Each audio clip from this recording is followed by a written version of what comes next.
आज हम आपको भरत महाराज के बारे में बताएंगे। भरत महाराज भगवान के अवतार ऋषभदेव के 100 पुत्रों में से सबसे ज्येष्ठ पुत्र थे।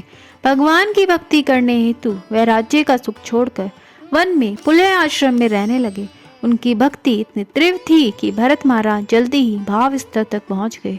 एक दिन वह जब गंडकी नदी के तट पर मंत्रोच्चारण के लिए बैठे थे, उन्होंने देखा एक गर्भवती हिरनी सिंह की गर्जना सुनकर नदी को पार करने के लिए छलांग लगाती है और उसके गर्भ से बच्चा निकलकर पानी में बहने लगता है। माता हिरनी की मृत्यु हो जाती है। भगवान के भक्त सभी प्राणियों के प्रति दयालु होते हैं। भरत मुनि उस हिरण के बच्चे को आश्रम ले गए। धीरे धीरे उसके प्रति भरत महाराज की आसक्ति बढ़ने लगी। वह हिरण के बच्चे का ध्यान घास खिलाकर रखने लगे।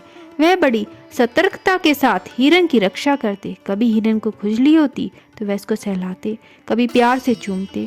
उनको लगता था कि इस हिरण का उनके बिना और कोई भी नहीं है।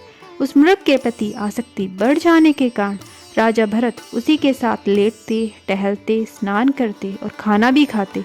वे जहाँ जहाँ जाते उसे साथ ले जाते। मृग के चपल स्वभाव ने उनका मन मोह लिया और इस प्रकार वे मृग की मोह माया में पड़ गए। कभी मृग को कंधे पर लेकर घुमाते, तो कभी गोदी में बिठाते, तो कभी सोते समय सीने पर चढ़ाकर सो जाते, कभी ईश्वर आराधना के बीच में ही उठ जाते और मृग को देखते कि वह ठीक प्रकार से है या नहीं, तभी मन में संतोष मिलता। कभी मृग को नहीं देखते तो अत्यंत चिंतित होकर विलाप करने लगते। इस प्रकार हिरण के प्रति आसक्त हो जाने के कारण भरत महाराज भक्ति के सभी यम नियम भूल गए, यहाँ तक कि वह भगवान की आराधना भी भूल गए।